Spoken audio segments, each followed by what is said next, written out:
Okay, today we're going to make just a simple, but it's one of the nicest things you'll ever taste. Fresh wild garlic straight from the garden.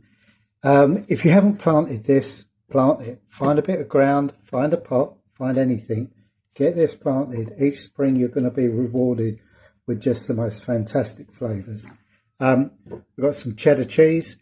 The best cheese to use for this would be a Comté, but we're not all rich. So I'm using a really cheap cheese from Asda. It's their bargain one, but it melts beautifully. It's got a high fat rate.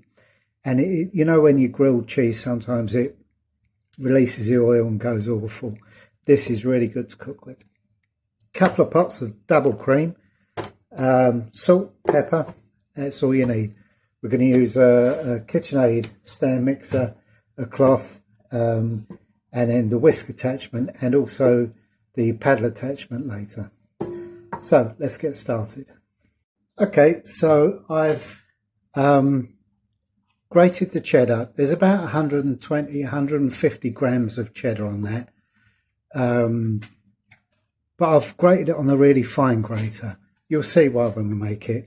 And there's the wild garlic, roughly chopped. There's about 70 grams of wild garlic there. I just sent the wife out to pick it, so that's what she come back with. If you put more, fine. Less, not so fine. You can bolster it with normal garlic or that sort of thing, but you'll lose that subtle, nice, gentle garlic flavour of the wild garlic. So I've put the 2 tubs of cream in the Maggi mix. I'm going to cover that, the whole thing, with a tea towel, because once the butter separates out of this, it makes a lot of mess. So we're going to put this on high and leave it going until the butter forms into a blob on the whisk and all the buttermilk has come out. So I'll stop filming now because this is noisy. Forgot to say, whisk it on full speed. It will take about 4 or 5 minutes. Now, just to let you see, this is now what we would call whipped cream. Another couple of turns and it'll be over whisked and you'd normally throw it away. So we're nearly there. I was just stopping it so you could see what it looked like. I'll put the cloth back on and continue now. Okay, that's that all done now. You can see the butter's all on the whisk. So we just take that off. I'll bring over the butter. Now, you can see that the butter's separated from the buttermilk. Now, that's true buttermilk, not the stuff you buy in a supermarket that's like a homogenised cream or where they put chemicals and what have you in there. That's just the natural buttermilk.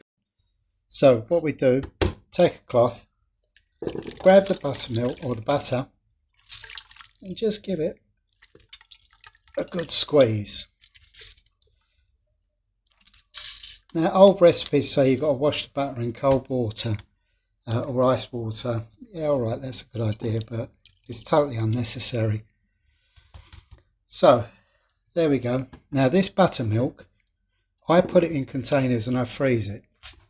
Because if you take some ropey old meat, like steak or chicken or something, put it overnight in that buttermilk, it will come out so tender. Also, if you cook your carrots in it, boil your carrots in it, it makes them really beautiful and sweet. It's a wonderful thing, so don't throw it away. Keep it, either marinate stuff straight away or pop it in the freezer and defrost it when you want it. So I'm just going to put that in a container now. Right, I've got rid of that. I've just wiped the bowl out. We're going to use it again in a second. So what we're going to do now is flatten that out with the cloth, and we're just squeezing out the last of the liquid. Into that also we're going to start putting some salt and pepper. Now, if you were just making butter, you just put some salt on it, however much you want. I'm using Maldon sea salt because it's really good. Most people don't add pepper, quite rightly, but I like it.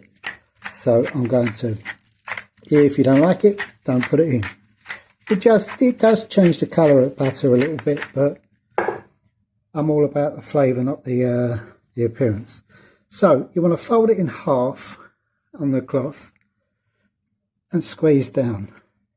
Peel it back. Again, fold it in half and squeeze down. Peel it back. Fold it in half. Squeeze down. And every time you're doing that, you're mixing the seasoning through. Now we're going to actually mix it, so we don't need to do that too much. So we've got all the excess water out. Now we're going to pop the butter back into the bowl. Get it all up. Now into that bowl we're going to put our wild garlic. There we go. And our cheddar cheese. Or Comté, or whatever you're using. You don't even have to put cheese in. But if you're going to use the butter to go on bread, like garlic bread, or maybe on a jacket potato or some nice new potatoes, the cheese just gives it that extra layer of flavour. So we pop the mixer back on. We find what we did with our paddle, which may take a minute or two. I shall return. There we go, found the paddle.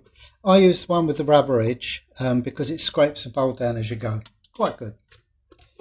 Drop it in and then we just slowly blend that. Let it all mix thoroughly through.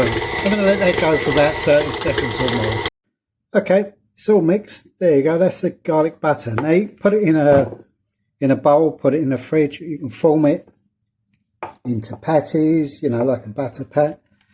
Well, this is a useful trick. So what we do, we take a length of cling film.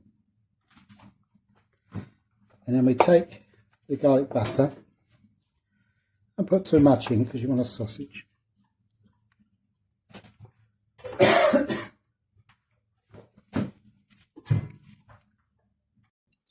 Okay, so we put a length of it there, the butter.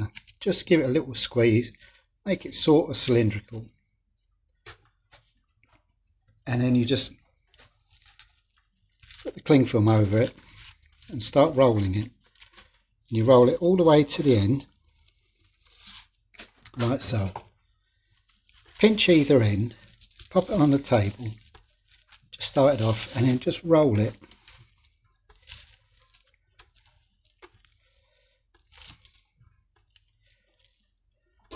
And it gets tighter and tighter and forms a sausage. Now you pop that in your freezer and then you just cut slices of however much you want and defrost it there and then. That way it stays in your freezer. You've got a few months, say 3 months on it, it's fresh goods. And just slice it as you need it. Another thing that's really great on is if you just pan fry a steak and put a nice sort of inch of that on top of the steak, let it melt, and it is just wonderful. So this is really useful. We all love garlic butter. This is the gentle alternative to garlic. This is wild garlic. It's balanced, it's beautiful. Really give it a try. It's good stuff.